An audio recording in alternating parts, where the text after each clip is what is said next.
Então, prazer, em primeiro lugar. Boa noite, depois de um bom tempo. Agora são 15 para as 6. E a gente vai continuar onde a gente parou. Se não me falha a memória, foi no dia. Vamos ver aqui. Eu comecei a dever no dia 21. Então, foi no dia 19 de junho. Então, a proposta da semana. No dia 21 eu comecei a fazer pesquisas de entorno para o IBGE. Fiz até o dia 25, fiz até, perdão, isso aqui tá o calendário, o Windows está em inglês. A semana começa na segunda. Do 20 até o 24 foi pesquisa de entorno. 25 e 26 eu descansei e preparei coisas de projeto. E 27 teve reunião, então estava ocupado. 28 finalizei a pesquisa de entorno. Então, graças a Deus, do 29 até o 12, mais ou menos fica aqui, né? Então eu tenho mais ou menos aí 2 semanas de descanso, né? Graças a Deus, para trazer de novo essa monitoria em dia e, se der certo, ainda dá uma adiantada. Então nós temos aí, eu tenho, né? Nós não, eu tenho bastante tempo, então eu tenho que pagar bastante coisa. A gente não faz a segunda, então eu tenho 6, 7, né? E vou ficar devendo, vou pagar uma hoje, então eu estou devendo nesse exato momento. Dia 29 de junho, 5h48, eu estou devendo 7 monitorias. Então, 14 horas de gravação. Enfim, primeira coisa que a gente... Ai, pronto. O computador está escrevendo no lugar errado. Eu já senti que está rolando treta. Pronto, voltei aqui. Só dar uma configuradinha no tablet para escrever no lugar certo. Então, vamos continuar com esse exercício aqui 217, que nos diz o seguinte, tá? O balão de ar quente contém ar a 80 graus Celsius, enquanto o ar ao seu redor está a 16 graus Celsius. Ele pede para você determinar o volume de ar quente necessário se a massa total do balão e a carga são iguais a 770 kg e determine o peso máximo da carga que o balão pode carregar se o volume de ar contido é 3.400 metros cúbicos. O peso do balão vazio é 90 kg. Tá? Então, é um problema clássico de empuxo, a gente consegue resolver ele de maneira direta. Tá? Mas vão acontecer, né, como sempre tem, algumas coisas vão ficar dando dor de cabeça no meio do caminho. Tá? E para quem está curioso, atrás de mim tem uma cadeira. Tá? E nessa cadeira, a propósito, tem uma almofada, agora que eu vi aqui na minha imagem. Enfim, ele quer saber o volume de ar quente, tá? Então, como nós temos... Por que você não quer mexer? Pronto, o que eu vou fazer aqui? Eu já vou definir uma coisinha, tá? Eu vou chamar VARQ, esse vai ser o volume... A letra não tá boa não tá confortável não. Esse vai ser o volume de ar quente, tá? E VAF, esse vai ser o volume de ar frio. Tá? Então vamos lá. Se a gente pensar aqui nesse balão, do ponto de vista da segunda lei de Newton, lembra lá, a segunda lei de Newton, ela diz o seguinte, que o somatório de todas as forças que atuam em um determinado corpo é o produto da massa pela aceleração. Mas que ótimo, a gente pode reduzir isso então, né? Não necessariamente reduzir, mas abrir isso nas 3 componentes do espaço. Somatório de força na direção x, na direção y, na direção z. Tudo isso vai ser igual a massa vezes a aceleração. Mas a gente sabe, a aceleração ela é zero. Vamos propor aqui, tá? Que o nosso balão é uma suposição. Vamos colocar aqui uma suposição que o nosso balão ele está estático. Ele não está subindo, nem está descendo. Então, isso aqui vai ser igual a zero. Mas, vamos pensar aqui também. Esse balão está tão estático, que eu não vou ter forças atuando na direção x, na direção y, tá? Por quê? Se eu tivesse uma... Vamos botar aqui um sistema de coordenadas. Bota aqui z, x e y. Porque se eu tivesse alguma força na direção x, maravilha. Eu também teria que ter uma outra força na direção x por causa da terceira lei de Newton, que é ação e reação. Aliás, né, não necessariamente... Não, esquece isso. Se eu tiver alguma força atuando na direção X, eu teria que ter uma outra força de sentido contrário, mesma magnitude, para manter esse balão estático. Então, vamos lá. Se eu imagino uma outra... Se eu tenho uma força atuando, quem é que está atuando contra ela? Então, se você propõe a existência de uma força, você vai ter que ter duas, na verdade. Acaba sendo um pouco estranho, mas é isso que acontece por essa lógica. Então, para não ter esse problema, eu já digo, não tem força na direção X e não tem força na direção Y. Então, a gente fica com um somatório de força na direção Z que é igual a zero. E aí fica muito simples a gente enxergar as coisas. Ora, ele já disse que nós temos um balão, a massa total do balão, então, esse material aqui colorido, que forma o balão propriamente dito. E essa carga aqui, esse cesto, esse queimador aqui, a pessoa, tudo, o combustível também, isso aqui tudo dá 770 quilos, né? Então, deixa eu botar aqui numa cor diferente, o que você vai ter aqui embaixo vai ser, essencialmente, a força-peso da carga, tá? E, por outro lado, a gente também vai ter quem? Esse balão ele funciona, ele flutua no ar atmosférico porque você tem um empuxo, tá? Então tá aqui, nós vamos ter, acaba que ficou até fora, não cabe tudo de uma vez na mesma tela. E a figura é gigante. Mas enfim, a gente vai ter então o empuxo e o peso, tá? O peso de toda a sua carga. Então vamos lá. Abrindo esse balanço de força aqui, a gente vai ter que mais empuxo menos o peso da carga, isso vai ser igual a zero. Logo, finalmente, o empuxo vai ser igual ao peso da nossa carga. Maravilha! Então, como a gente pode escrever o nosso empuxo? Nós não podemos nos esquecer do seguinte, o empuxo ele é igual a quem? Rho GV. Rho de quem? Eu tenho dois fluidos aqui, o ar quente e o ar frio. O fluido que está sendo deslocado. Então, vamos colocar que isso aqui é a densidade do ar frio. A aceleração da gravidade e o volume é o volume deslocado. Então, vamos colocar aqui esse volume deslocado. Ora, você tem o balão, que é gigante, e também você tem o queimador, você tem a cesta, você tem a pessoa. Tudo isso está deslocando volume. Mas olha só, o que é o volume de uma pessoa perto do volume de um balão, né? Porcaria nenhuma. Então, esse volume deslocado aqui, a gente vai essencialmente colocar o volume do balão. Então, eu vou chamar aqui de VB.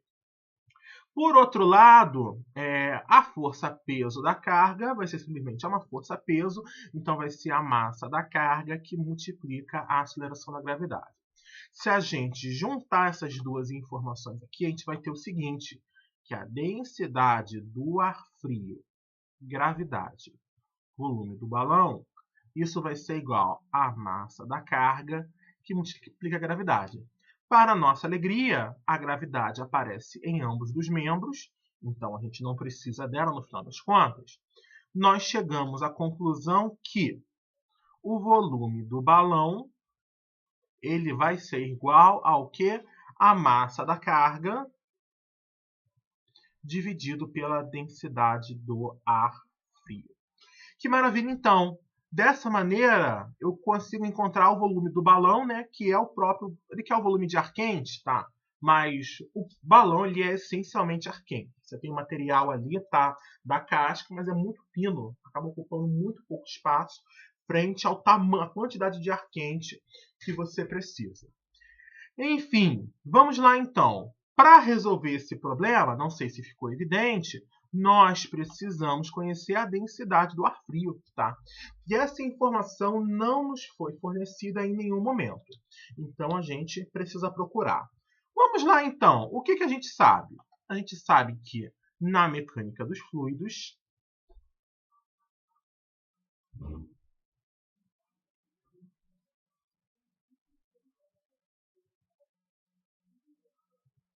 gases geralmente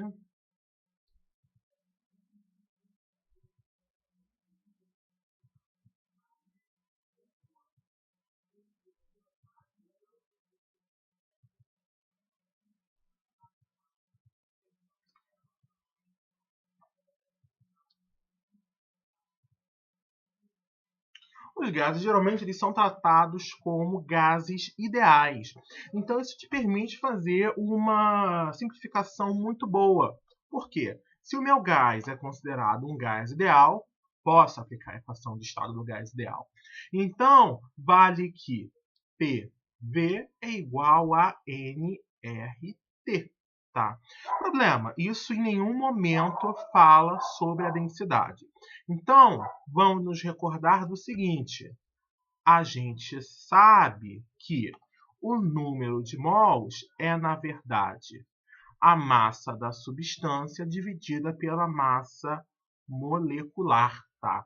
Levando essa informação para a equação de estado do gás ideal, a gente vai ter que pressão, volume, vai ser igual a massa dividido pela massa molecular, constante dos gases, temperatura. Então, vamos lá. Vamos dar uma reorganizada. Eu vou mandar vocês aqui para o outro membro e vou trazer o volume para ele ficar embaixo da massa. Com isso, a gente vai obter o seguinte: massa dividido por volume. Quem é massa por volume é a nossa densidade. Será igual a, vamos lá, pressão, que multiplica a massa molecular, constante dos gases e temperatura. Tá? Então, eu consigo encontrar a densidade de qualquer substância gasosa, desde que eu conheça a massa molecular dessa substância, a pressão e a temperatura das condições de pressão e temperatura desse gás. E isso a gente conhece, tá? Pressão e temperatura. Pressão, você pode propor aqui que nós estamos em pressão atmosférica, tá? E temperatura, a temperatura é dada. Para o ar quente é 80 e para o ar frio é 16. Enfim, vamos lá. É assim, não, já estava... Me veio uma coisa aqui estranha na cabeça, mas o raciocínio aqui está correto. A única coisa que falta para a gente é a questão da massa molecular. E para isso, vocês já sabem o que eu vou fazer aqui. A gente vai invocar o Perry. Meu filho, pronto. Por que você está fazendo isso? Maravilha. A gente vai invocar quem? O nosso... Nossa, meu filho, o que houve aqui? Por que você... Gente, algo de errado não está certo.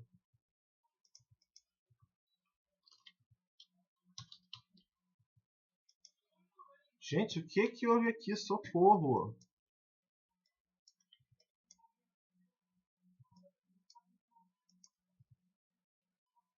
O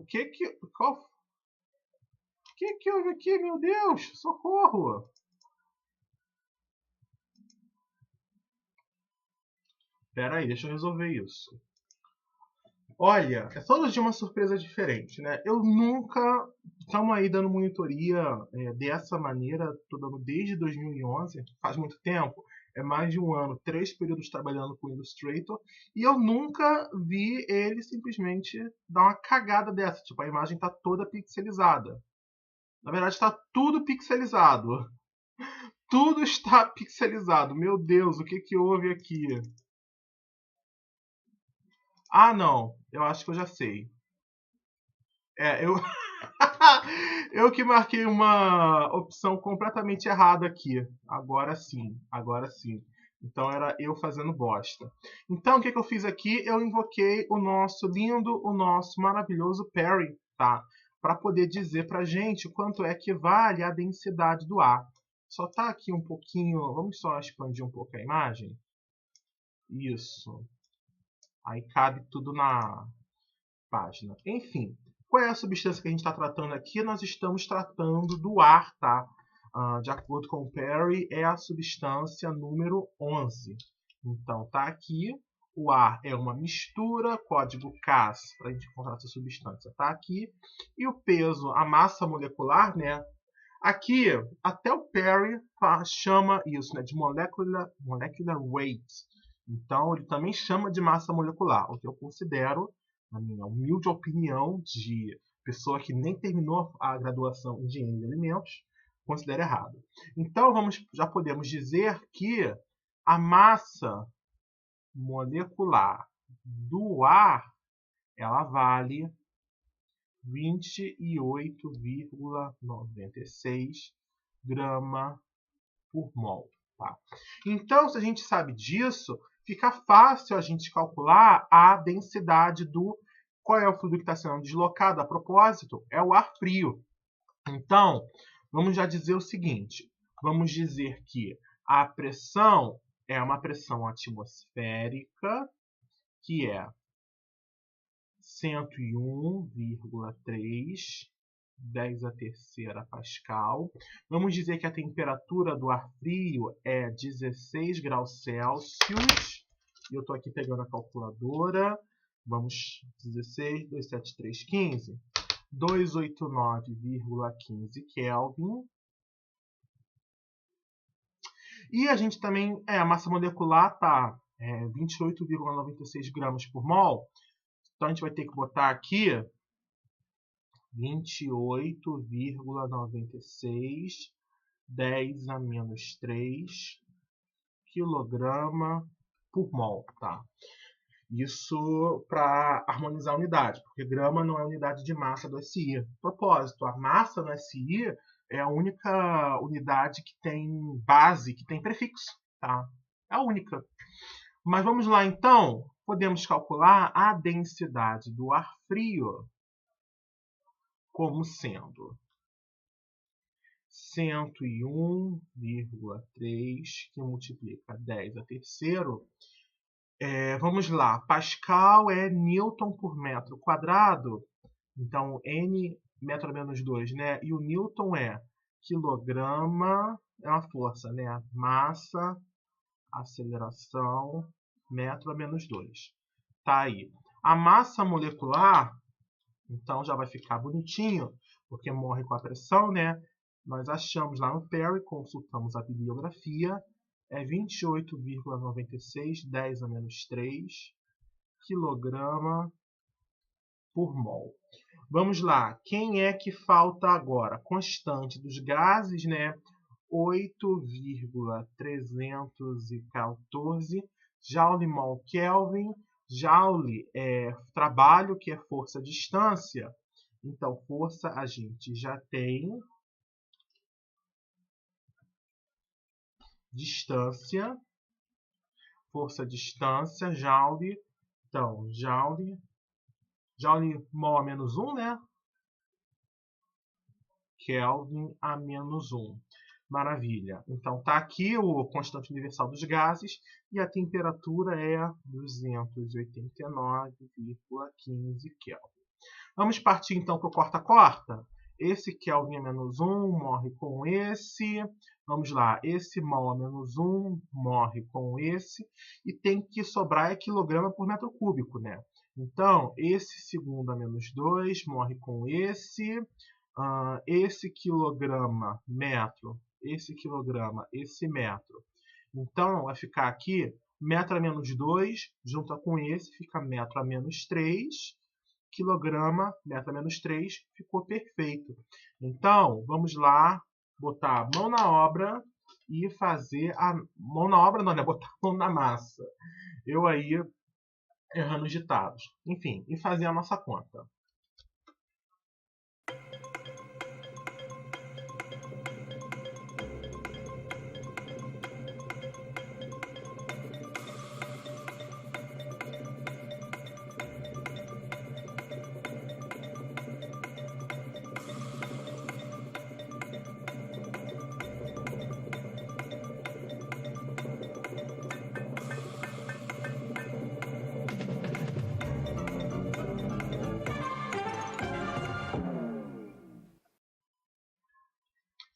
Vamos então aqui dar conta da resposta. O que eu encontrei foi 1,220. Então, bota aqui 1,220 kg por metro cúbico. Com isso, a gente já pode calcular o volume do balão, tá? Que é essencialmente o próprio volume de ar quente. Então, vamos colocar aqui as nossas contas. O volume do balão, ele vai ser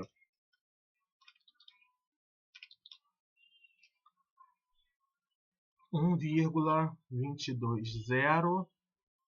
kg. Opa, já estou vendo aqui. Está errada essa fórmula, é massa dividido por densidade. Porque se for dessa maneira, a unidade fica errada. A massa, então vamos botar aqui a densidade, que é o que eu ainda lembro, é o que está na minha cabeça.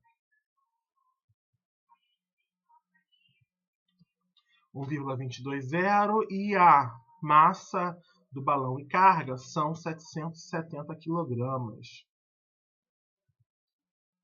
Então, essencialmente, 770 dividido pela densidade, eu achei aqui 630,98 metros cúbicos. Tá?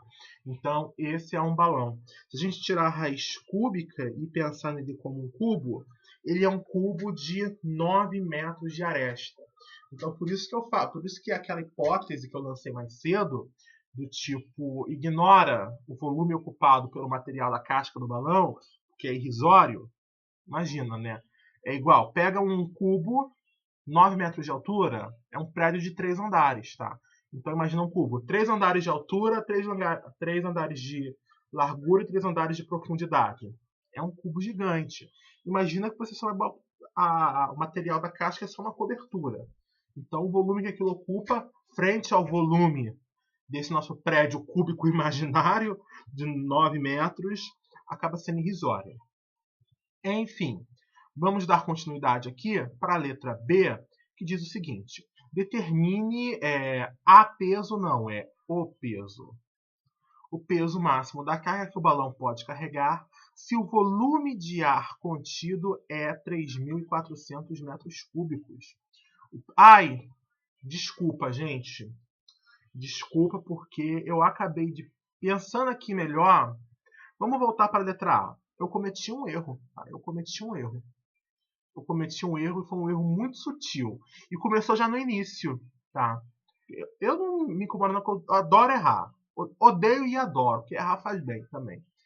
Vamos lá.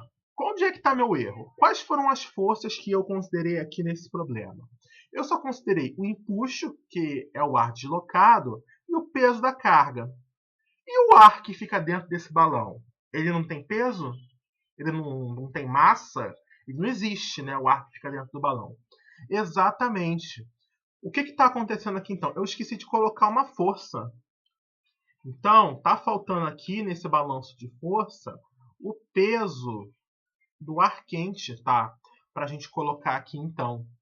Então a gente vai ter que reorganizar aqui algumas coisas. Temos o peso da carga e aqui falta o peso do ar quente. Então, se a gente botar aqui, vou ter que dar aqui uma breve reorganizada, como vamos ter que corrigir nossas contas aqui, tá? É só uma força que eu esqueci, então não é tão perigoso assim. Vamos colocar aqui que o peso do ar quente, tá? Vai ser o quê? Vai ser a massa de ar quente que multiplica a gravidade.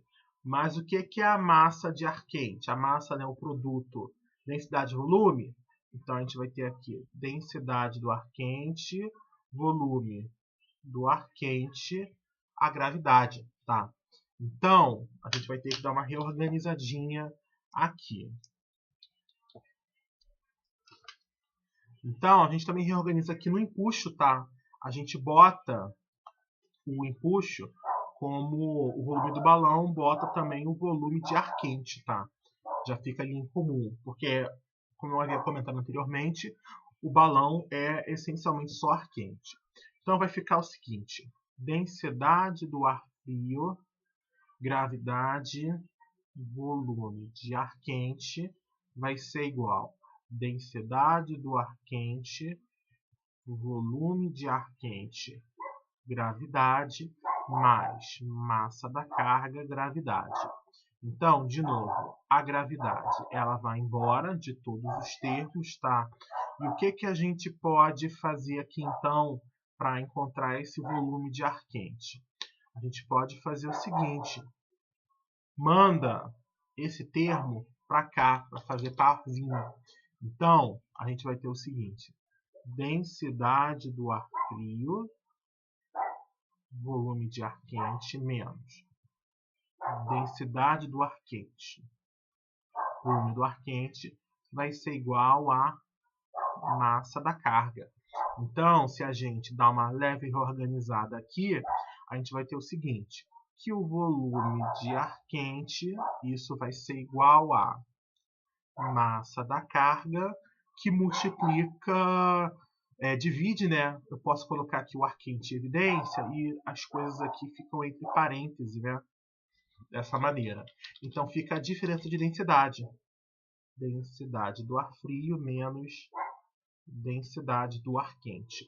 Então, a única coisa que vai mudar para a densidade do ar quente aqui, que a gente vai ter que calcular, vai ser que ela vai ser dada uma temperatura diferente, né? A temperatura vai ser 80 graus Celsius. Então, vamos colocar aqui. A unidade você já vai saber, né? Vai ser exatamente a unidade de cima. Então, a densidade do ar quente ela vai ser 101,3, 10 a terceira. A massa molar vai ser a mesma, 28,96, 10 a menos 3. O constante dos gases vai ser a mesma, 8,314. A temperatura que vai mudar, tá?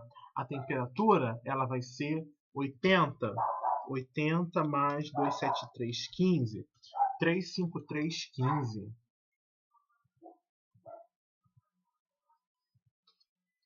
Então, tá aí. É isso que a unidade a gente já conhece, é quilograma por metro cúbico. Então, vamos lá fazer a nossa conta. Cadê aqui nosso relógio?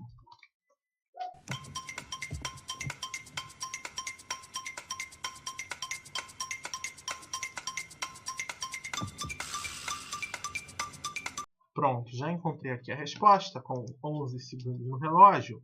É 0,999. Faça isso.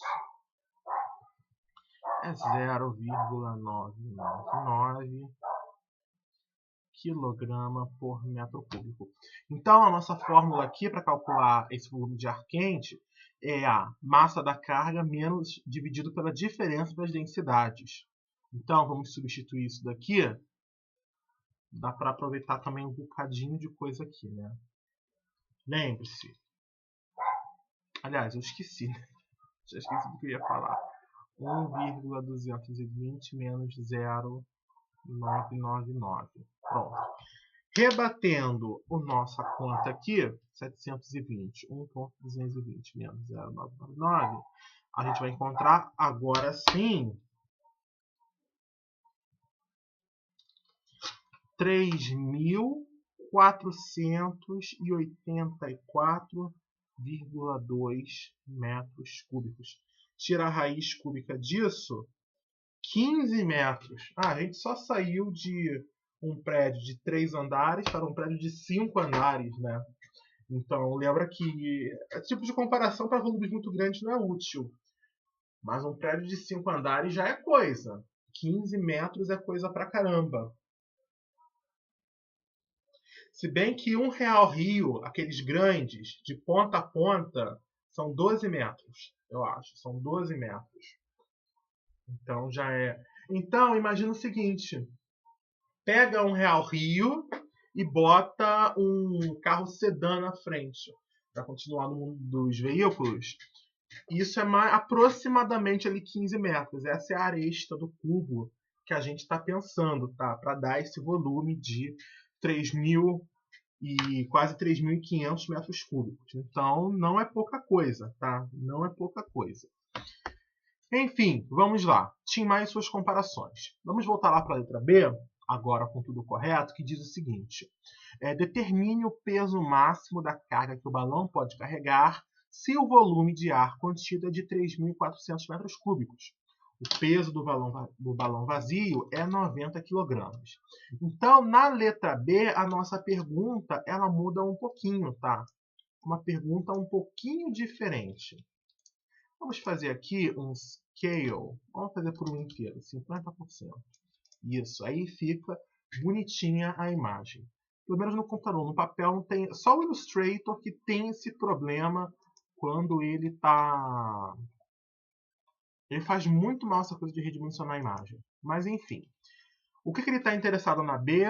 O peso máximo o peso máximo da carga que o balão pode carregar se o volume contido é 3.400 metros cúbicos. Ou seja, eu conheço o volume de ar, tá? Eu conheço o volume desse balão, eu sei que o balão vazio, ou seja, não está carregando nada, é 90 kg. Então, quero saber, além desses 90 kg, que provavelmente esse material aqui da casca, queimador, cesto, esse tipo de coisa. Além desses 90 kg, o que eu posso carregar e esse balão ainda poder subir? Vamos lá, então. Dessa maneira, a gente vai ter aqui as seguintes forças atuando, tá? Nesse caso. De novo, a gente vai ter aqui o empuxo. De novo, a gente vai ter aqui, vamos colocar, ele disse que o peso do balão vazio é 90 kg, tá? E quem mais vai estar atuando aqui como força? A gente também vai ter aqui o peso do ar quente. Não podemos esquecer que o fluido dentro do balão também tem massa, tá? E aí fica também, né? Vamos chamar aqui o peso da carga útil, o que ficou. Ai, Rodrigo, não foi intencional de maneira alguma o peso da carga útil, tá? Eu vou deixar. Eu vou voltar por deixar essa sigla. O peso da carga útil, tá? Mas enfim, se a gente aplicar de novo a segunda lei de Newton, a gente já sabe como vai ser o caminho, a gente vai chegar no seguinte: mais empuxo menos o peso da carga útil menos o peso do balão, vazio, menos o peso do ar quente, tudo isso vai dar igual a zero. Então, o que a gente está querendo descobrir aqui? Nós estamos querendo descobrir o peso máximo da carga que o balão pode carregar, essencialmente é a carga útil, tá? Então, nós queremos descobrir o peso da carga útil, e isso vai ser igual o peso do... Não, tá errado isso. É só mandar você para o outro lado aqui. Então, a gente vai ter aqui o seguinte, né? Nós vamos ter mais empuxo menos o peso do balão vazio menos o peso do ar quente, tá? Então, vamos lá aqui. O que a gente pode dizer sobre todas essas coisas? A carga, vamos expressar ela em termos de massa, tá? Então, vamos falar o seguinte. O peso da carga útil, ele é a massa da carga útil que multiplica a gravidade. O empuxo vai ser essencialmente a densidade do fluido que está sendo deslocado. Nesse caso, é o ar frio, que multiplica a gravidade, que multiplica o volume do balão, que nesse caso já é fixo, 3.400 metros cúbicos, bem próximo, mas não é igual ao que a gente achou antes. Vamos lá, então. Qual é a próxima coisa que a gente precisa? A gente precisa do peso do balão vazio. Isso vai ser igual a o quê? Ele já disse, né? O peso do balão vazio é 90 kg. Então, vai ser a massa do balão vazio, que multiplica a gravidade. Por fim, o peso do ar quente vai ser essencialmente a massa de ar quente, que multiplica a gravidade. Mas a massa é o quê? É densidade volume. Então, vai ser densidade do ar quente, volume do ar quente, que é essencialmente o volume do balão, que multiplica a gravidade. Se a gente levar isso para todos, levar todos esses termos aqui, a gente vai ter o seguinte. A massa de carga útil que multiplica a gravidade, isso vai ser igual a densidade do ar frio, que multiplica a gravidade, volume do balão, menos massa do balão vazio, gravidade, menos densidade do ar quente, volume do balão, gravidade. Para nossa alegria, a gravidade aparece em todos os termos, significa que eu não preciso me preocupar com ela. Maravilha. Então, nós ficamos com a seguinte expressão. A massa da carga útil vai ser igual a densidade do ar frio, volume do balão, menos a massa do balão vazio, menos a densidade do ar quente, volume do balão. Dá para melhorar um pouquinho. Como? Nós podemos fazer que a massa da carga útil vai ser volume do balão, que multiplica a diferença de densidade entre o ar frio e o ar quente. Tudo isso subtraído da massa do balão vazio. Pronto. Ficou um pouquinho ruim esse. Cai no chão não, caneta, porque você é cara. Pronto. Tudo isso dividido pela massa do balão vazio. Então agora, essencialmente, o que nos resta é substituir os dados do problema, tá? Vamos lá, então. A massa de carga útil vai ser o volume do balão, 3.400 metros cúbicos, que multiplica. A densidade do ar frio é 1,220, a do ar quente é 0,999. Tudo isso está em quilograma por metro cúbico. E já sabemos que esse metro cúbico vai morrer com esse aqui. Maravilha. Sinal de menos. A massa do balão vazio é 90 quilogramas. Então tá aqui. Tudo lindo, tudo maravilhoso. Vamos lá?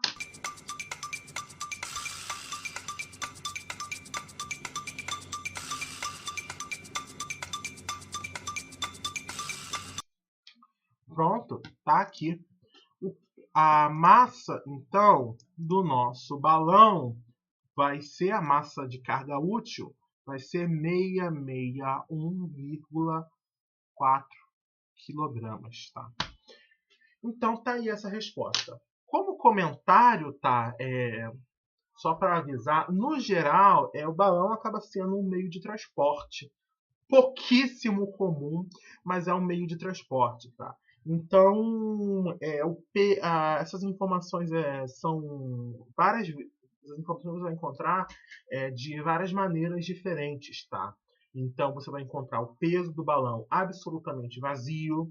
Você vai encontrar, então, no caso, seria o balão seco, sem combustível. Depois disso, você vai encontrar o peso do balão com o combustível, tá? Que a gente chama, por exemplo, nos carros, peso com ordem de marcha, tá? E, por fim, você vai encontrar o peso máximo de tudo que ele pode carregar. Então, mantenham isso em mente, tá?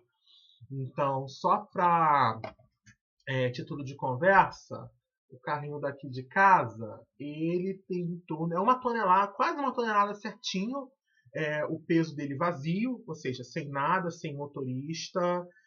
Aí, se você botar o combustível, você põe mais uns 40 kg de combustível e também o gás natural, mas aí, então já vai para 1.060, 1.070 quilogramas, tá? E aí bom, você pode pôr o que ele aguenta ali, o que ele carrega no máximo.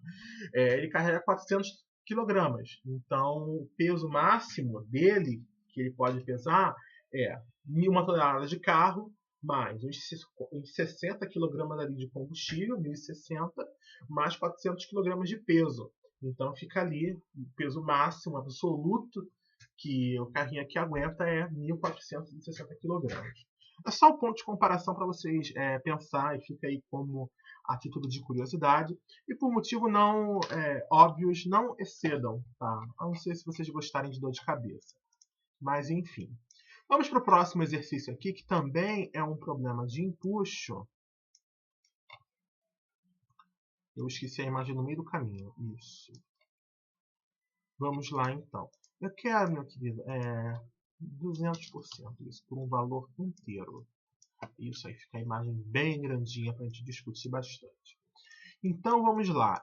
Esse exercício ele diz o seguinte aqui. Não, eu peguei o exercício errado. Não é o 220.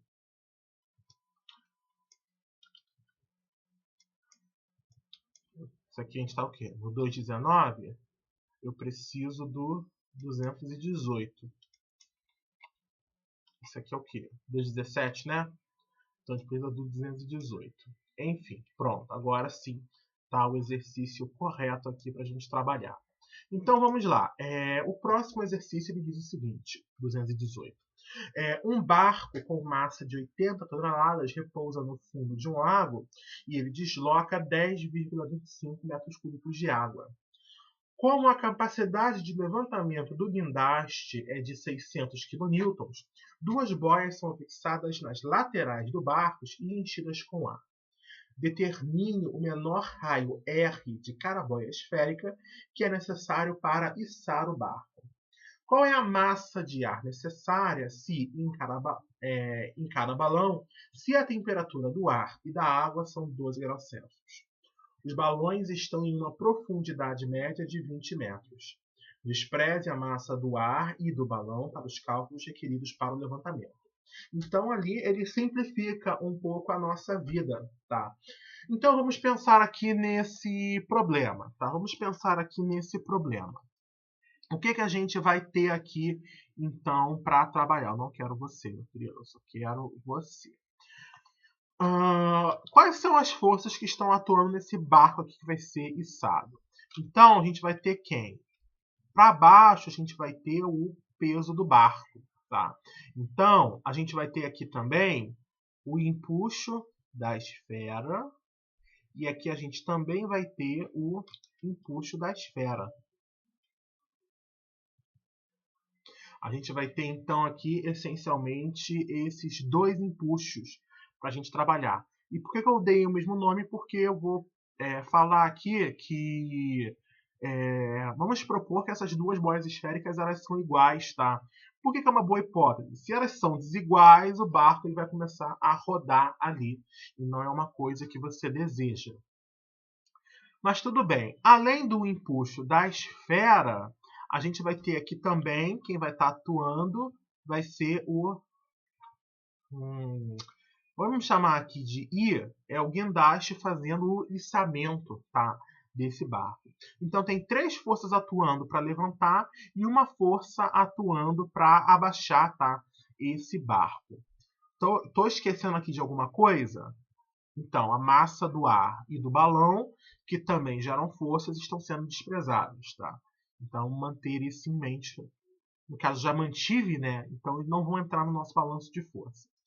Então, a gente essencialmente, a gente vai partir da segunda lei de Newton, que após algumas simplificações, consulte o exercício anterior, somatório de forças na direção Z será igual a zero.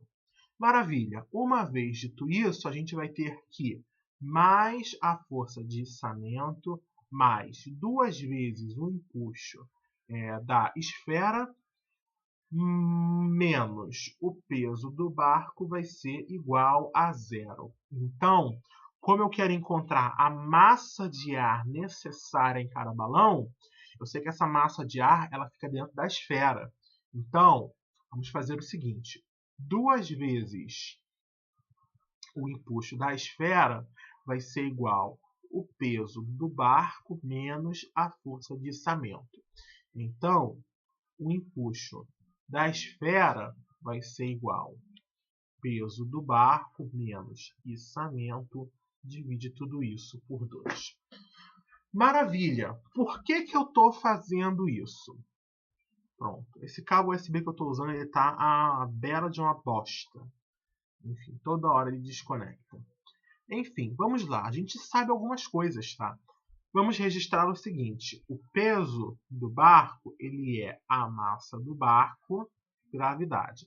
O içamento é conhecido, então eu não preciso me preocupar com isso. Agora, o empuxo da esfera vai ser quem? Densidade do fluido deslocado, que nesse caso é a densidade da água, que multiplica a aceleração da gravidade, que multiplica o volume deslocado, que é o próprio volume da esfera. Tá? Olha que maravilha. Então, quando eu tenho o volume da esfera, eu consigo encontrar a massa de ar. Tá? Vamos ver aqui, vamos botar o volume da esfera em foco e a gente vai ver como é que isso vai se desenvolver, tá? Então, a gente vai ter o seguinte: densidade da água, gravidade e o volume de uma esfera vai ser o peso do barco, que é a massa do barco vezes a gravidade, de menos o içamento, divide tudo isso por 2, tá? Então, se eu jogar densidade da água, gravidade para o outro membro, a gente vai ter o seguinte, que o volume de uma esfera vai ser igual a massa do barco, que multiplica a gravidade, subtrai o içamento, 2 vezes densidade da água, que multiplica a gravidade. Então, tá aí, né? Vamos lá, então, substituir os dados do problema. O volume da esfera vai ser o seguinte, tá? Ele quer o raio R e ele quer a massa de ar. Então, ele quer essas duas coisas. Eu acabei me esquecendo aqui. Eu li e não prestei atenção, tá? Então, ele quer saber essas duas informações aqui. Eu vou deixar até marcado. Enfim, o volume da esfera ele vai ser a seguinte coisa. Massa do barco que... claro, eu sabia que eu estava esquecendo de alguma coisa. O barco ele tem massa, mas ele também ocupa espaço. Então, ele também vai exercer empuxo, tá? Então, dessa forma, está faltando uma força aqui. Está faltando uma força aqui, tá? Que é quem está faltando o empuxo do barco. Sabia! Olha, vamos botar aqui então modificar aqui. É só colocar aqui mais o empuxo do barco e isso vai ser igual a 0. Então, aqui vai ficar menos o empuxo do barco, é isso? Menos o empuxo do barco. Lembrando que o empuxo do barco, como todo bom empuxo, vai ser densidade da água, gravidade, volume do barco, tá? Então, vamos colocar aqui essa informação. Agora vai faltar espaço. Então, vamos reorganizar aqui.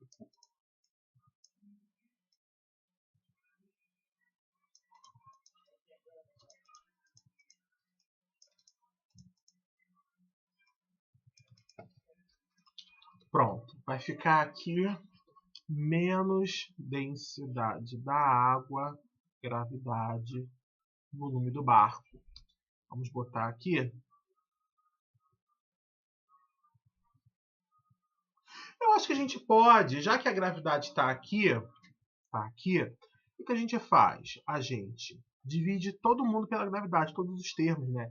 Então, ela vai sumir aqui e aqui, mas o içamento ele vai ficar dividido pela gravidade. Só ele. Eu acho que fica um pouco menos pior. Içamento divide pela gravidade. Deixa eu botar aqui, então. Se eu parecer lento em algum momento por algum motivo, é porque eu tô com a minha perna ainda toda pinicando de picada de formiga. Não, uma semana não. Mentira, uma semana sim, quase. Hoje é quarta, né? Sexta-feira, desde sexta-feira passada que eu tô. Nossa. Perna tá pegando fogo. Mas enfim, vamos lá. É isso que a gente vai ter que calcular. Então, a massa do barco é 80 toneladas, tá? Então, vai ser 80, 10 a terceira, quilogramas. Pronto, o içamento, ele é quanto? Ele é 600 quilonewtons, tá? Então, é 600, 10 a terceira, quilograma, metro, segunda menos 2, massa vezes aceleração, né? Divide pela gravidade. Então, o nosso velho 980,665 metro segundo ao quadrado. Maravilha. Subtrai isso da densidade da água. Vai ficar aí menos 1000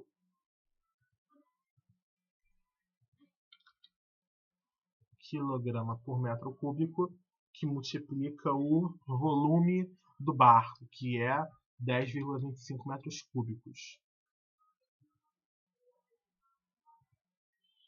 E embaixo vai ficar 2. Aliás, né, a gravidade aqui sumiu, né? Eu tinha matado ela quando eu dividi todo mundo.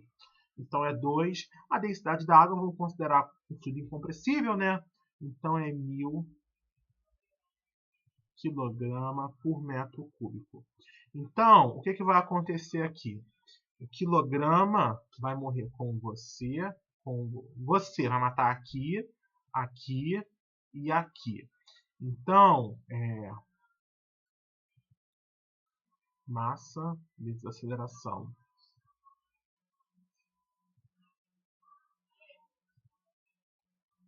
Espera aí.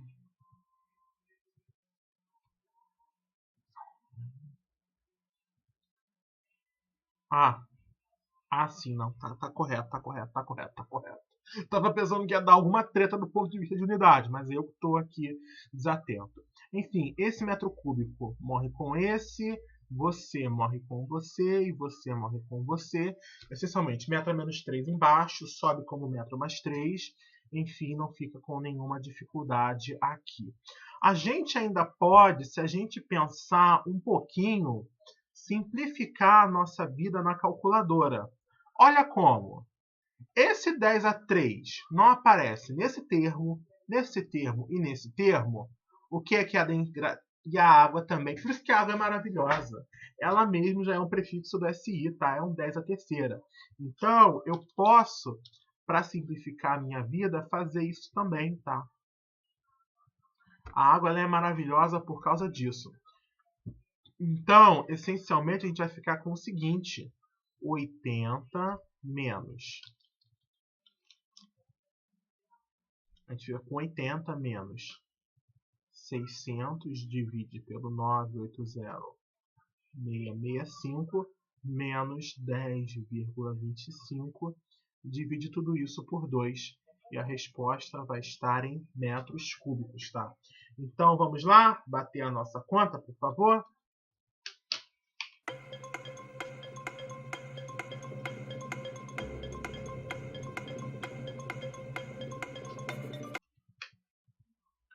Tá aí, né?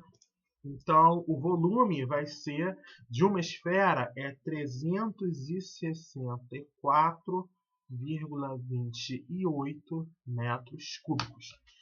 Então, recapitulando, tudo isso começa em um balanço de força. Então, registro as forças aqui, o empuxo da esfera, o empuxo do volume, o empuxo causado pelo volume de fluido deslocado pela esfera, pelo volume de fluido deslocado pelo barco, o próprio peso do barco e a força de içamento, tá? Tudo isso colaborando nesse balanço de força.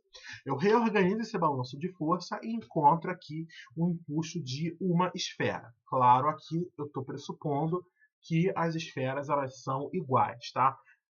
Pressupondo não, o problema até me diz isso, mas de maneira bem velada. Por quê? Ele fala que as duas esferas têm um raio Rzinho, tá? Então eu escrevo aqui as forças da melhor maneira que eu puder, essencialmente só a força-peso e o empuxo, e eu reorganizo para encontrar o volume de uma esfera, tá? Então eu faço as minhas contas, eu chego no volume de uma esfera, simples assim. Por quê? Agora fica fácil responder a primeira pergunta, o menor raio R de cada boia esférica. Por quê? Lembra que o volume de uma esfera também é 4/3 de πr ao cubo.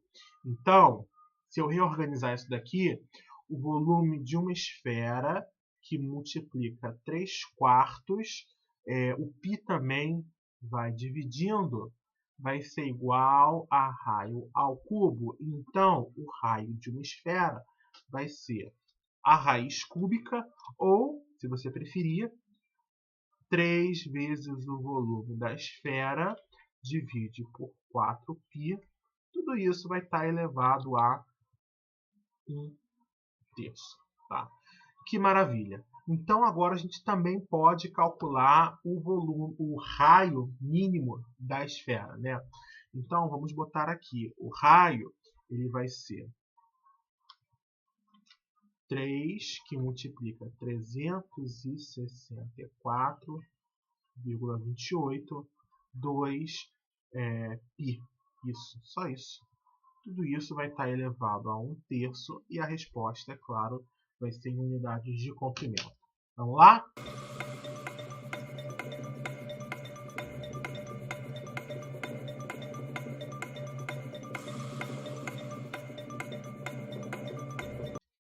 Pronto!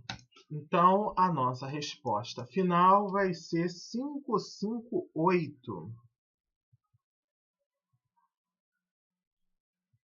Então, esse é o raio da esfera, tá? O diâmetro, então, vai ser 11 metros, tá? Então, tá aí 11 metros, é quase do tamanho de um real rio. Então, imagina uma esfera que tem um comprimento de um real rio e aí o grande, tá? O que anda no metrô, o que anda no central. Não é o pequenininho que vai para Itaguaí, não, tá? Mas só para você ter uma noção do que é. Se o raio é 558, o diâmetro é 2 vezes isso, né? Então tá aí, quase um pouco mais de 11 metros de diâmetro. É uma esfera do diâmetro de um ônibus, tá? Então não é uma esfera pequena. Vamos lá. A próxima coisa que ele pede é a massa de ar necessária, tá? Então, o que me permite relacionar essas informações que a gente descobriu, que é essencialmente o volume da esfera, ou o raio da esfera, com a massa de ar? Ora, a densidade, ela me permite aqui, tá? Por quê? A densidade do ar, ela vai ser a massa de ar dividido pelo volume de ar, correto? Ele não quer a massa de ar? Então, a massa vai ser o produto densidade volume do ar, tá? Maravilha! Esse volume de ar aqui é o próprio volume da esfera. Então, já está aqui. Isso aqui equivale ao volume da esfera. O que a gente precisa conhecer é a densidade do ar, tá?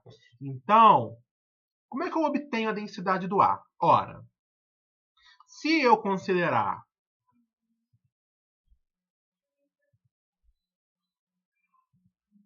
o ar como um fluido ideal, a gente vai obter o seguinte, tá? Não é um resultado novo, mas passa pelo mesmo caminho que a gente fez antes, que a densidade do ar vai ser a pressão, tá? Que multiplica a massa molecular, constante dos gases e temperatura. Então, a temperatura a gente já tem. Ele fala que a temperatura do ar e da água são 12 graus Celsius, 273, 283. Então, a gente já sabe o seguinte, a temperatura é 285,15 Kelvin. O problema vai ficar no seguinte, e a pressão? Ninguém me falou a pressão. Mas lembra que a água é o quê? A gente pode aplicar quem? Quem é que vem a nossa... quem vem ao nosso resgate aqui é um resultado que a gente já conhece da estática de fluidos. Eu só parei aqui para pesquisar o nome, é o teorema de Stevin, né? A pressão em um ponto mais profundo é igual à pressão de um ponto superior mais densidade do fluido, gravidade e a altura da coluna de fluido, tá? Essencialmente, ele disse o seguinte, os balões estão numa profundidade média de 20 metros. Então, essa frase ela quer te dizer o seguinte, calcula a pressão da água com 20 metros de profundidade. Por quê? Essa pressão do lado de fora do balão vai ser a pressão dentro do balão, porque você pode propor que a pressão está em equilíbrio, porque se não tivesse em equilíbrio, ou o balão ia diminuir ou ia aumentar. Ele estaria mudando, mas não é o caso. Então, o balão está numa profundidade média de 20 metros. Então, vou botar aqui. Eles têm uma profundidade média de 20 metros. Você calcula a pressão da água a 20 metros de profundidade e com essa pressão você consegue igualar a pressão do ar, propondo esse equilíbrio, e com isso você fecha a densidade, tá? Então, vamos colocar o seguinte. A pressão vai ser essencialmente a pressão atmosférica mais densidade da água, gravidade, a altura da coluna de fluidos. Então, a gente vai ter aqui 101,3, 10 a terceira Pascal, mais 1000 kg por metro cúbico, gravidade 980,665 metro por segundo ao quadrado, e a altura da coluna de fluido é 20 metros. Então vamos lá encontrar essa pressão, por favor.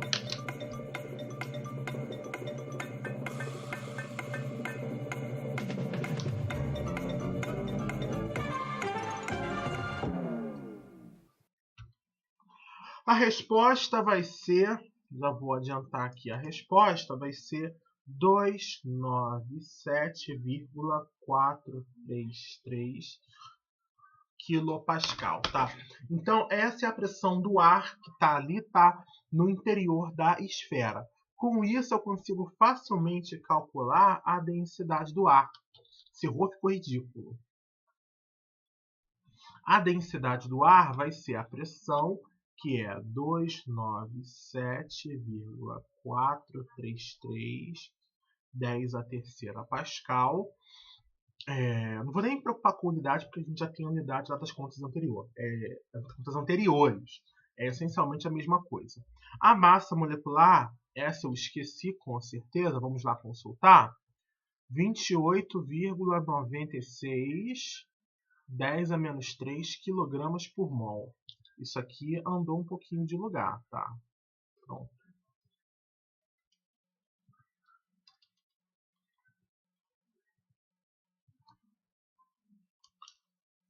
Pronto.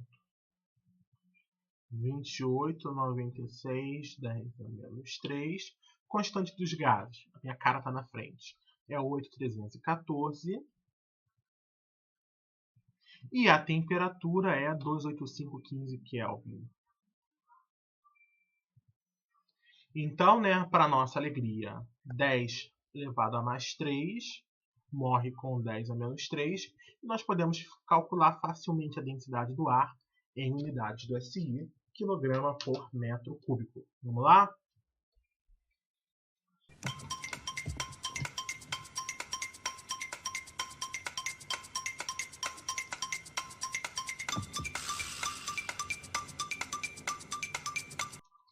Pronto. Tá, aqui já achei a densidade, é 3,633.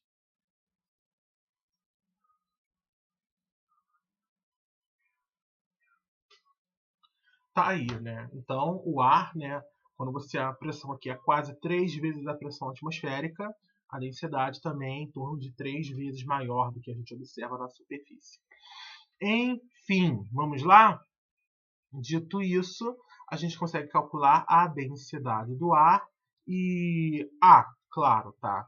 Se a gente consegue calcular a densidade do ar, a gente consegue calcular a massa de ar, que é o nosso objetivo final. Então, a massa de ar vai ser a densidade, que é 3,633 kg por metro cúbico, e o volume de ar é o volume da esfera, que a gente achou no item anterior, 364,28.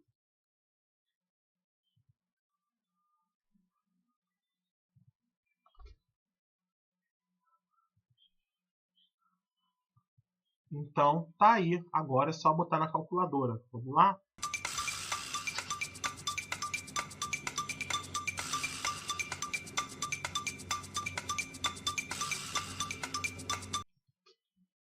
Então, o ar pode ser leve, mas ele continua sendo pesado. 1.323,43 quilogramas, tá? Só uma questão de interpretação aqui. É a massa de ar necessária em cada balão. Porque ele poderia pedir para os 2 balões também, a massa de ar total. Mas ele só que, como eu já fiz aqui para uma esfera só, então não tem nenhum problema. Então a massa de ar em uma esfera é só 1 tonelada de ar, tá? É coisa pra caramba, tá? Não é pouca coisa. Por quê? Porque o volume de uma esfera é uma coisa muito grande. Então, deixa eu só verificar esse volume da esfera aqui, porque ele é tão grande, pode ser que...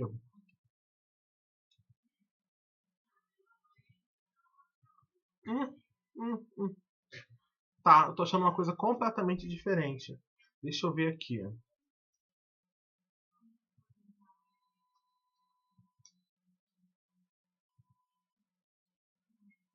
Eu tô vendo aqui que eu cometi um erro, tá?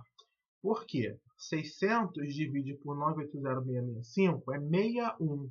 Então fica 80 menos 61 menos 10. 80 menos 70, que é 10 dividido por 2. Eu não sei nem... Agora eu me pergunto, por que eu não me acendeu uma luz amarela na cabeça? Para prestar atenção nisso. Então esse volume está muito, mas muito grande. Por que eu sei agora? Porque eu não percebi lá que o volume estava errado. Mas por que eu olhei aqui e o volume agora me parece ser relevante? A massa de ar é 1 tonelada. Tá? Então você precisa de 2 toneladas de ar nessa bodega aqui. Ora, 2 toneladas para um barco que pesa 80 já é uma coisa... Pô, será que isso não é relevante? Ele pediu para desconsiderar, mas é uma coisa bem grande, bem pesada. Então, ele pediu para desconsiderar uma coisa que é tão grande assim, aí não, a gente volta atrás e revê as nossas contas. Então eu percebi aqui que o volume de ar está errado. Eu acho que eu acabei, ao invés de subtrair esses 600, eu acabei somando. Por isso que deu esse volume tão absurdo. Então 80 menos 600 divide pela gravidade, menos 10 e 25 divide por 2. O volume de uma esfera é 4,284. Então a esfera é bem menor.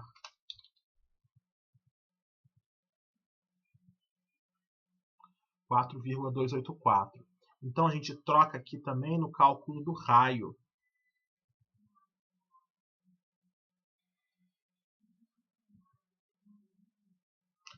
Multiplica.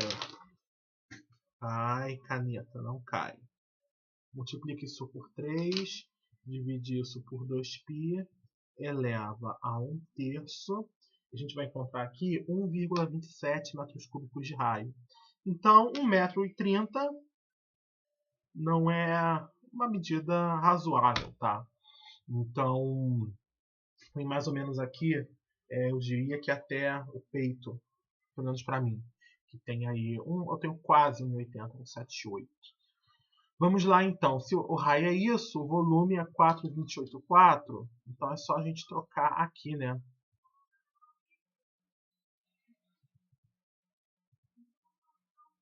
Então,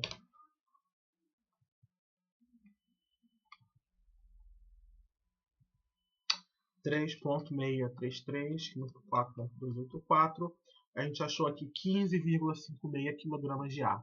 Agora sim, uma massa que é completamente desprezível. 15,56 kg de ar. Tá? Então, erro que eu fiz aqui, eu estava fazendo conta sem prestar atenção. Tá? Acontece às vezes. Então, só para recapitular esse exercício, é um exercício simples, mas que demanda atenção, porque tem alguns passos que você tem algumas sacadas que você precisa ter. Tá? Então, ele pede o menor raio R de cada bola esférica. Você não tem a menor ideia de como você vai chegar a isso. Então, você tem que pensar para trás. O raio está associado com o quê? Com o volume. O volume está associado, através da densidade, com a massa. E a massa está associada com força. E força é segundo a lei de Newton. Então, o problema começa a desabar daí. Agora, eu fiz de trás para frente, vamos fazer do jeito certo. Tá? De trás para frente ou de frente para trás. Trás para frente. Eu não sei agora o que eu quis dizer. De trás para frente. Mas enfim, a gente começa pelo somatório de forças, tá? Identificar as forças que estão atuando é importante. Então, o peso do barco, o empuxo de cada esfera, o empuxo do volume de fluido deslocado pelo barco e a força de içamento do guindaste. Então, o nosso balanço de força fica assim para o empuxo de uma esfera. Então, a gente substitui o que a gente sabe escrever, tá? E encontra facilmente o volume de uma esfera. cuidado para não errar na conta, que nem eu errei. É isso aqui. Usando a fórmula de um volume, de um sólido platônico, não tem nenhum problema aqui, você encontra... Sólido platônico não, volume de uma esfera mesmo. Não vamos inventar não, Rodrigo. Você acha o raio com grande facilidade também. E aí fica a questão também, é você encontrar a massa de ar. Você faz isso através da definição de densidade. Só que você percebe que você precisa conhecer a densidade do ar. A temperatura você tem, falta a pressão. E a pressão você encontra aplicando o teorema de Stevin, tá? Que é a pressão num ponto mais embaixo é a pressão de um ponto mais em cima. Eu usei ali a superfície, tá? Se for para a gente fazer de um jeito mais didático, chama isso aqui de ponto número 1, chama isso aqui de ponto número 2, tá? Então a pressão de 2 é a pressão de 1 somada com a causada pela altura da coluna de fluido ali, que tem 20 metros. Então você acha a pressão do ar, né, ali dentro daquela boia esférica, e com isso fica facilmente, você acha a densidade do ar dentro da boia esférica, e aí você acha a massa também com a mão amarrada nas costas. Vamos lá então, resolvido esse 218, vamos para o 219, que diz o seguinte, tá? Um tanque de tetracloreto é esse. Então tá aqui. Já estamos aqui a propósito com 1h10 de gravação. Daqui a pouco está terminando, graças a Deus, porque eu tenho televisão para assistir. Vamos lá então. Ele diz aqui o seguinte, tá? Um tanque de tetracloreto de carbono é conectado a um tanque contendo querosene por meio de um manômetro de tubo NUR, como ilustrado na figura abaixo. Determine a diferença de pressão entre o ar no tanque 1 e no tanque 2. Deixa eu só fazer uma coisa aqui. Vamos botar uma escala de 200%. A imagem fica gigante. Cabe. Mas também fica muito grande, não fica legal. Será que com 150% você fica decente? Não, não fica. Tem que ser um valor inteiro. Vamos lá então, continuar aqui no nosso exercício. Tá? Então, ele quer essencialmente calcular a diferença de pressão no ar entre o tanque 1 e o tanque 2. Tá? Então, a gente vai ter aqui o seguinte. Tira esse fio ridículo que eu não quero. Isso.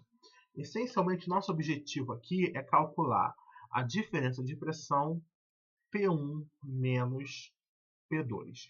Como é que a gente pode fazer isso? A gente pode começar por baixo aqui, tá? Eu posso simplesmente dizer para vocês o seguinte. Esses dois pontos, isso aqui não é uma linha que tem uma só altura? Então é um plano de mesma pressão. Eu posso dizer que a pressão do ponto 3 é igual à pressão do ponto 4, tá? Deixar isso aqui numa caixinha para marcar que é o nosso objetivo. Vamos lá, o que eu sei em relação à pressão do ponto 3? Tá? Eu sei o seguinte, a pressão do ponto 3 vai ser igual à pressão do ponto 1 mais a densidade do tetracloreto de carbono, do TCC, chama só de TC, do tetracloreto, gravidade, e a altura da coluna de fluido, que aqui ele chamou de H1. Tá? Tudo bem. Vamos lá então. E a pressão do ponto 4? Ela vai ser o seguinte, vai ser a pressão do ponto número 2 mais a densidade do querosene, gravidade, altura H2, mais a densidade do mercúrio, gravidade, se bem que a gente tem duas alturas H1 aqui, né? O desenho ele não ajuda nesse sentido. Chama isso aqui de H3, para ficar diferente. Pronto. Roger H3. E aí fica fácil a gente calcular essa diferença de pressão P1 e P2, tá? Um detalhe que eu quero mencionar aqui é que nesse tipo de problema, eu não estou calculando uma diferença de pressão. Ora, tanto faz se P1 e P2 é manométrica. Nesse caso aqui, olha só, ele está falando que é manométrica, porque tem um manômetro aqui instalado. Mas não tem diferença entre ser manométrica e absoluta, nesse caso em especial. Por quê? Eu não estou calculando uma subtração, uma diferença. Se eu botar a pressão atmosférica aqui, o outro termo vai e tira a pressão atmosférica. Se eu não botar, esse aqui também não vai. Se eu não botar aqui, esse aqui também não vai tirar. Então, o que eu faço em um, o outro desfaz. Se eu não fizer em um, o outro não vai desfazer.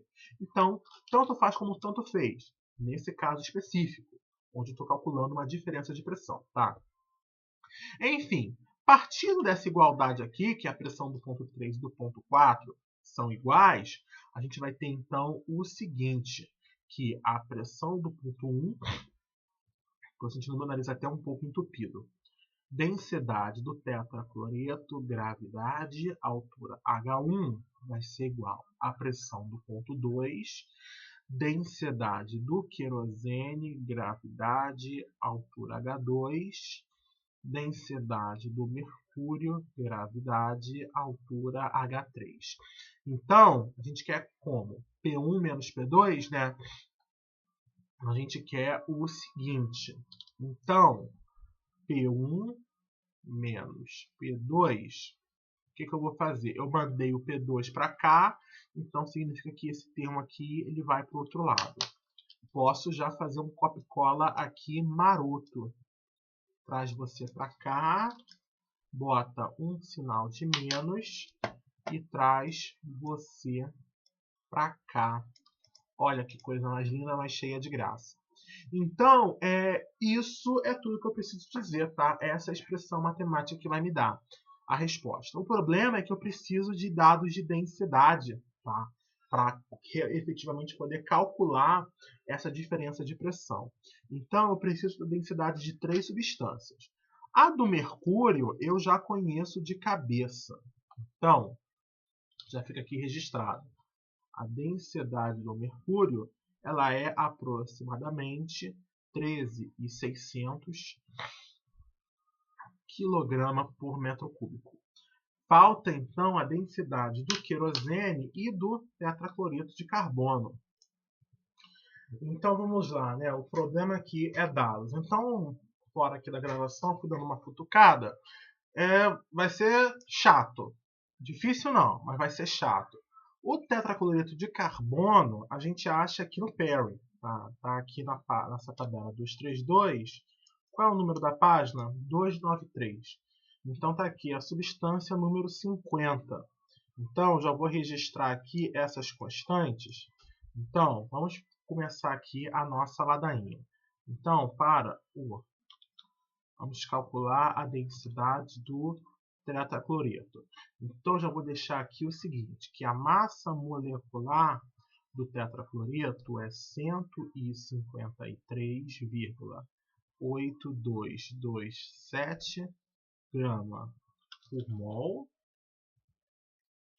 A constante C1 ela vale 0,998835. A constante C2 ela vale 0,274. A constante C3 vale 556,35 e a constante C4 ela vale 0,287. Então, com essas constantes, ele pede aqui na primeira coluna da tabela para usar a equação equation aqui, né, número 105. E você vai no final da tabela, pronto. A equação 105 é essa daqui. Então, não sei a insistência em manter tudo em uma linha só, mas eu escrevo aqui de maneira mais decente. Então, a equação para a densidade do tetracloreto de carbono vai ser dada por a constante C1 dividido pela constante C2. Tudo isso vai estar elevado ao seguinte. Né? C2 é elevado a quem? Vamos botar aqui, abre parêntese. 1 mais 1 menos... Espera aí. Deixa eu botar aqui. Essa fórmula é difícil de ler. O livro nesse caso é mais atrapalha do que ajuda. 1 mais 1 menos T divide por C3, fecha, eleva isso a C4. Então, é isso, né? 1 menos T dividido por C3, C4. Ótimo. Então, essa é a expressão que a gente vai usar para calcular a nossa densidade. E aí também já fica como... A gente vai ter que pressupor uma temperatura, tá? Porque essa equação aqui ela depende de temperatura. Vamos botar aqui uma temperatura razoável, tá? Uma temperatura ambiente, 25 graus. Considera-se, então...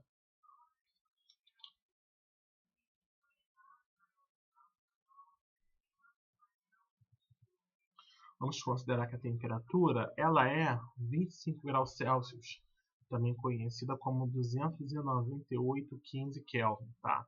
Então, lembrando que nessa fórmula aqui, tá, a unidade ela vai ser dada em mol por litro. Tá? Então, manter isso aí em mente. Então, vamos calcular, por fim, a densidade do tetracloreto. A densidade do tetracloreto vai ser o seguinte. C1, que é 0,99835. O C2, que é 0,274.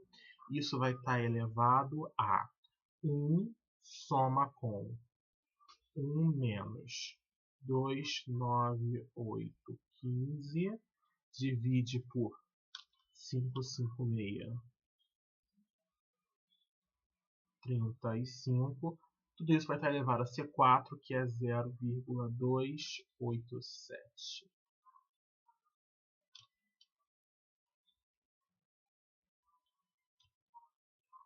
Pronto, tá aí. Vamos então botar isso para a gente fazer a conta? Em nome do Senhor, é muita conta.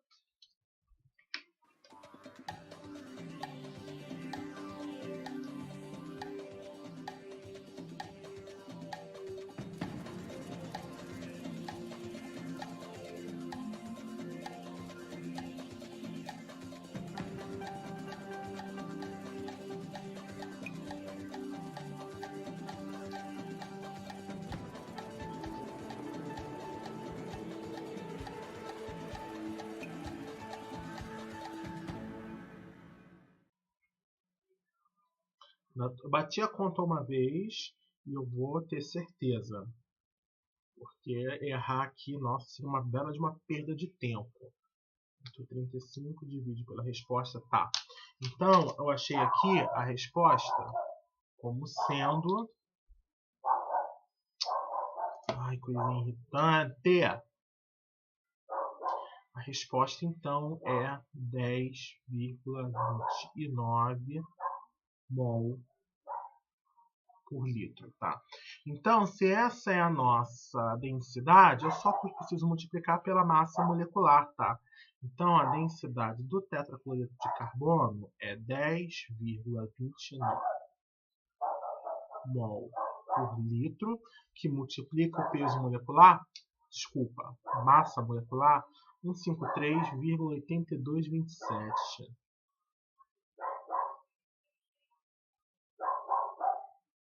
Grama por mol.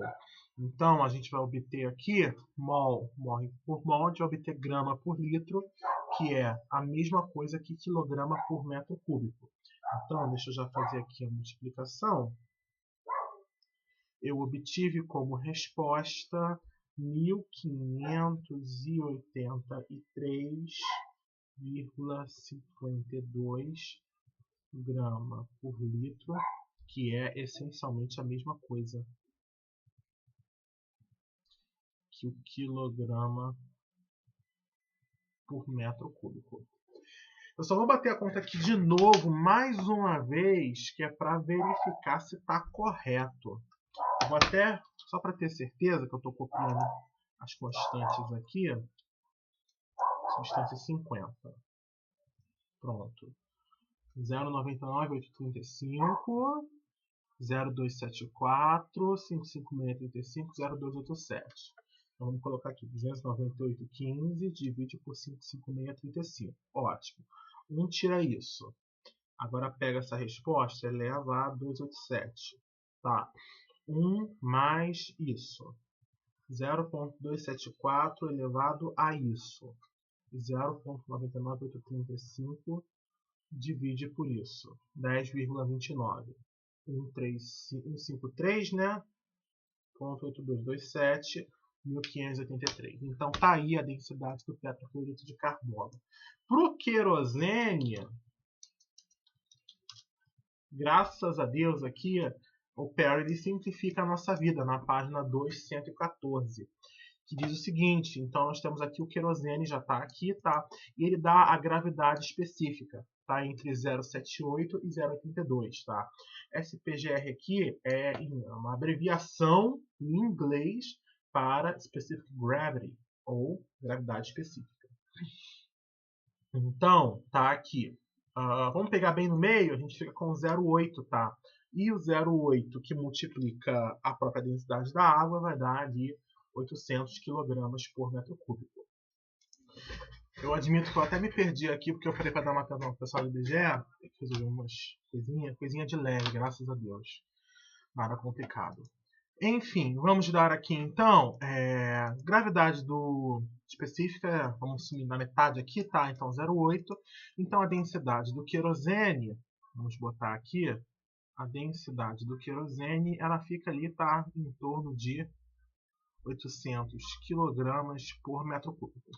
Tudo isso ou é memória ou é Perry. E aí a gente pode partir para o nosso cálculo aqui da diferença de pressão, né? P1 menos P2. Só 13.600. Tá, eu vou ter que voltar nessa página aqui porque eu não tenho memória. E ficou alguma coisinha já para a próxima gravação. Então tá aí, né? Essa é a expressão que vai dar a nossa diferença de pressão. Então a densidade do querosene é o que? É 800. O que a gente já pode fazer? Todos esses termos aqui têm a mesma unidade. Então a gente já bota de parêntese 800. Ou melhor, todos os termos aqui têm a mesma unidade e todos têm a gravidade em evidência. Então, olha como é que é bom ser malicioso. 800, que é a densidade do querosene. E quanto vale H2? H2 vale 0,4, né? Então vamos botar aqui. Vai ficar esse elevador ridículo agora, que multiplica 0,4. Soma isso com 13.600, multiplica por H3. Quanto é que vale H3? Foi aquela anotação que eu fiz. Vale 0,25. Então tá ótimo. Menos o tetracloreto. O tetracloreto a gente calculou, que é o 1583,52, e o H1, que é 0,8, né? 1583,52. 1583,52.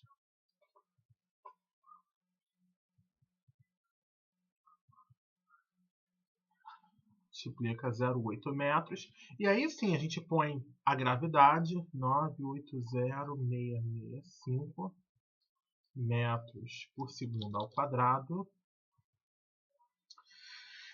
Tá aí, ok. Gravidade, a densidade. A gente põe aqui o quilograma por metro cúbico. E a gente põe também o comprimento, que é em metro. Então a pressão é o que? É força por área. Então é quilograma, metro, segundo menos 2. E 1.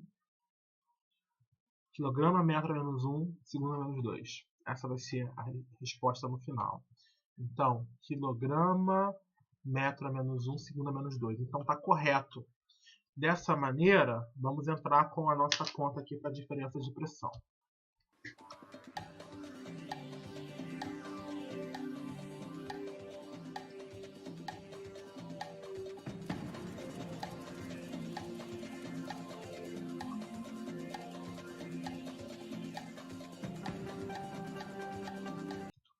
Pronto.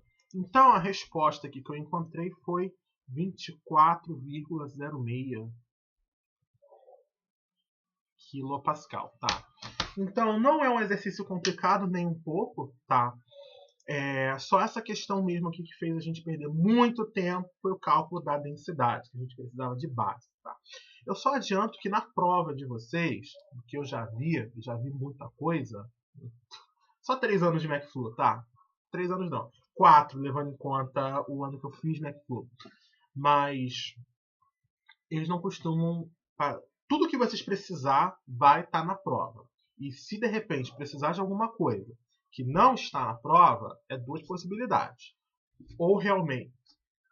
Oi, meu querido, o que você está fazendo? Vocês perceberam que tem um cachorro aqui atrás de mim. Olha, Leozinho, coisinha fofa. Mas, enfim, se você não está se você sentir que você não está precisando de um dado, é 2 coisas. Eu já vi acontecer. Uma realmente faltou botar na prova, ou outra, você está seguindo por um caminho que está te pedindo um dado e existe um outro caminho mais fácil onde esse dado não é necessário. Tá? Então, prestar atenção. Isso foi numa prova onde você podia eliminar a necessidade de densidade, porque era um termo sobre o outro. Tá? Então, eliminava. Enfim, vamos botar aqui, passar... A gente fez o que agora? Eu nem lembro. O 219, né?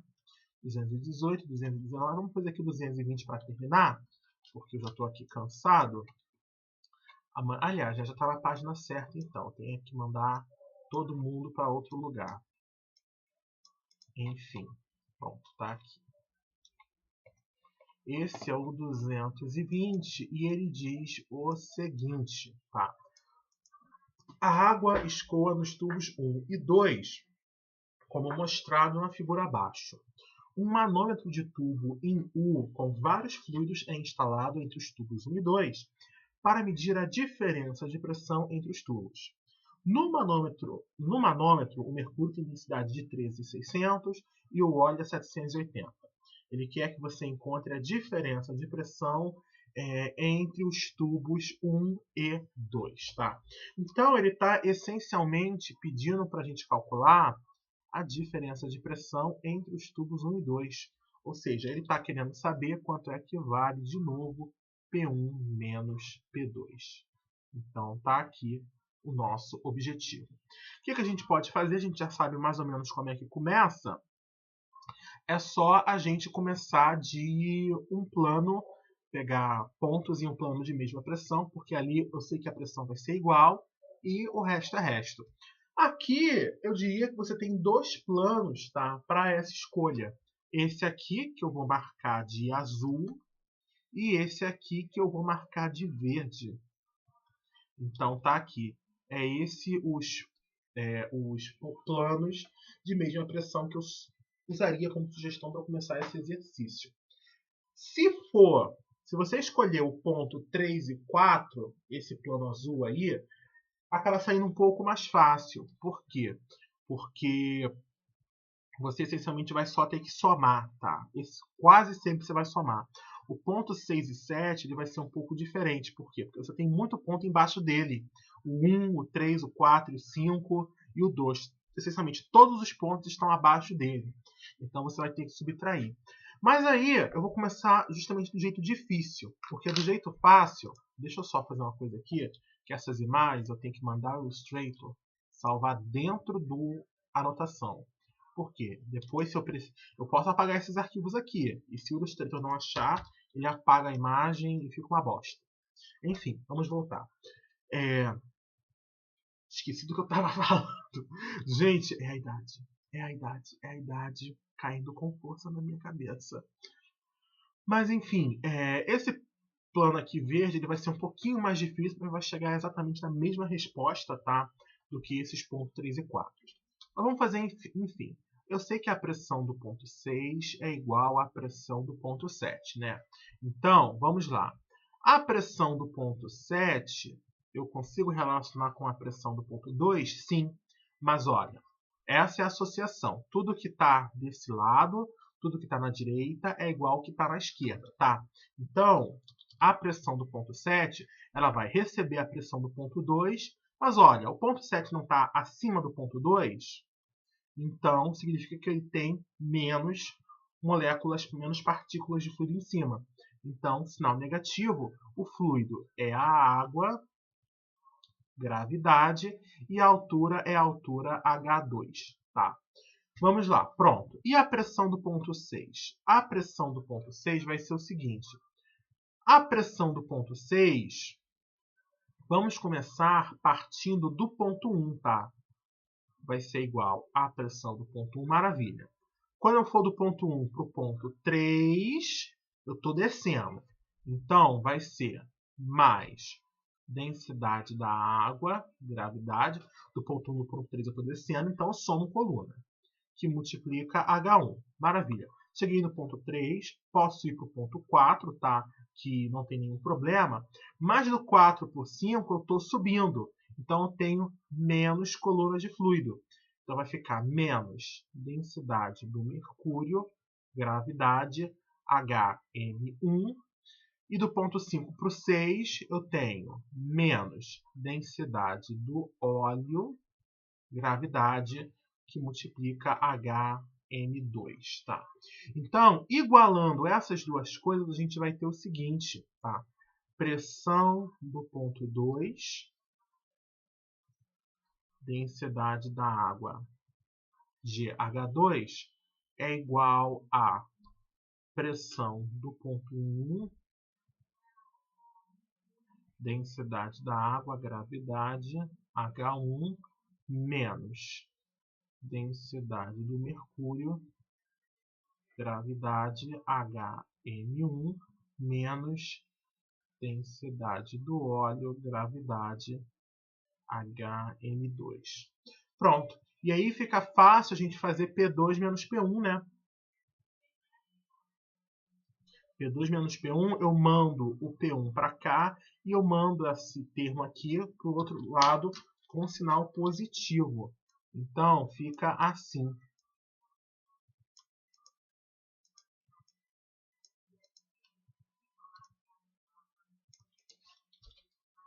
Pronto.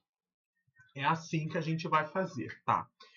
E eu vou colocar aqui a seguinte expressão. E se fosse o plano azul? O que seria uma ótima ideia se eu já tivesse usando as cores também, né, de cada plano. Então vamos pegar isso aqui e botar tudo de verde. Vamos botar aqui tudinho de verde. Olha que maravilha. Tudo bem. Vamos lá. E se fosse um plano azul? Tá? Se a gente fizesse um plano azul, a gente ficaria com a seguinte ideia. Tá? A pressão do ponto 3 vai ser igual à pressão do ponto 4.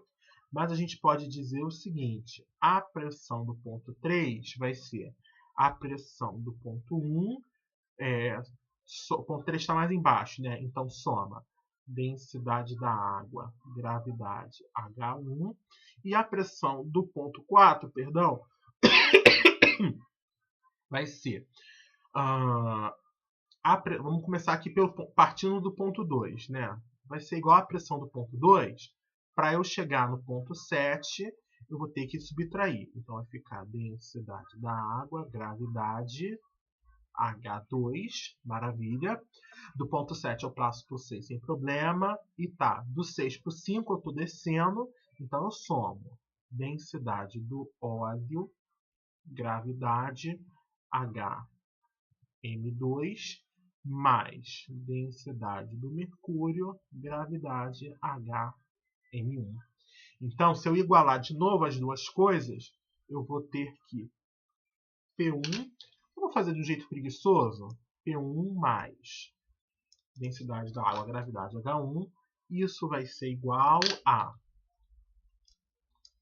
P2 menos. E aí a gente faz, né, de novo, P1 menos P2.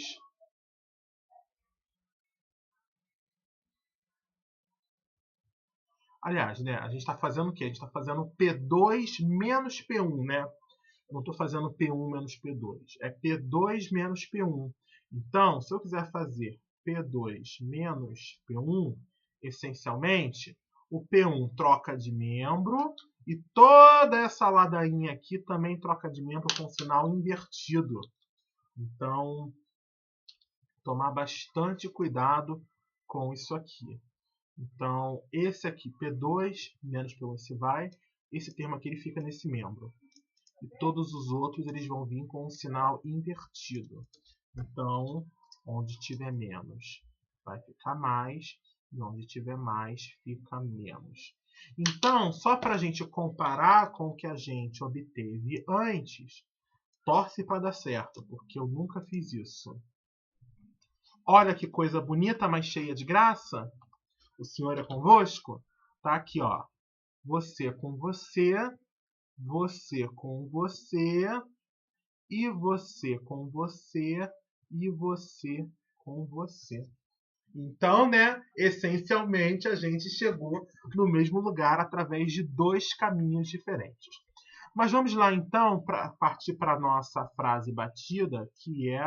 Eu nem usei ela hoje, né? Então não está tão batida assim.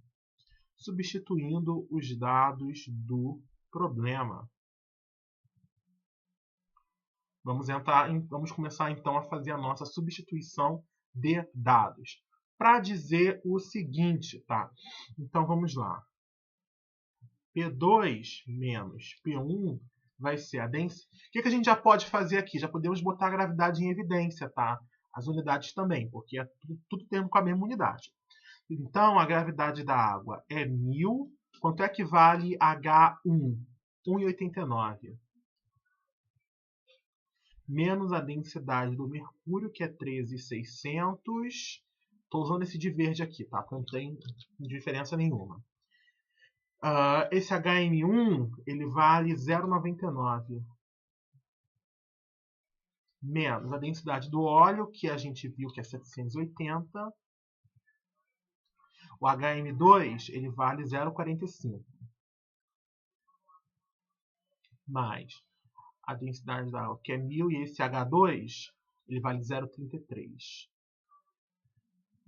De fora, a gente botou a gravidade, 980,665 metros segundo ao quadrado. Isso aqui ficou ridículo.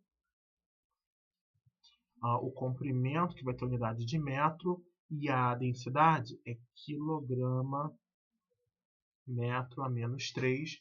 De novo, a unidade vai ser força, quilograma metro segundo a menos 2, metro a menos 2, quilograma metro a menos 1, segundo a menos 2, que é o que a gente vai obter aqui sem sombra de dúvida.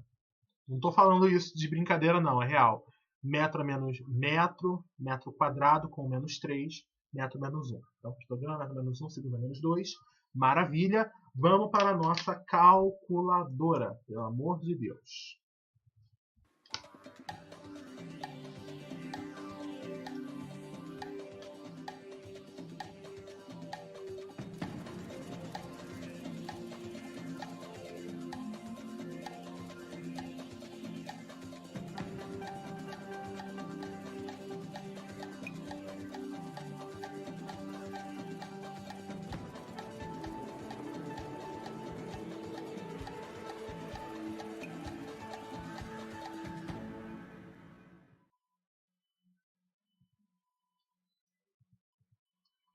Eu sei que o som já acabou, mas a resposta que eu encontrei aqui foi, vamos lá, menos 113,708 kPa.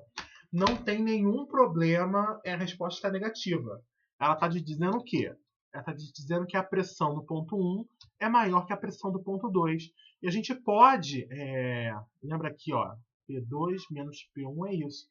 O que eu posso fazer? Eu posso multiplicar ambos dos membros da equação por menos 1. Então, multiplico isso daqui por menos 1 e multiplico isso daqui por menos 1. O que a gente vai obter, então, vai ser P1 menos P2 vai ser igual a 113,708 kPa. Tá? Então, a gente pode apresentar, né, essa resposta aqui de duas maneiras diferentes. Então, esse exercício aqui não tem muita dificuldade.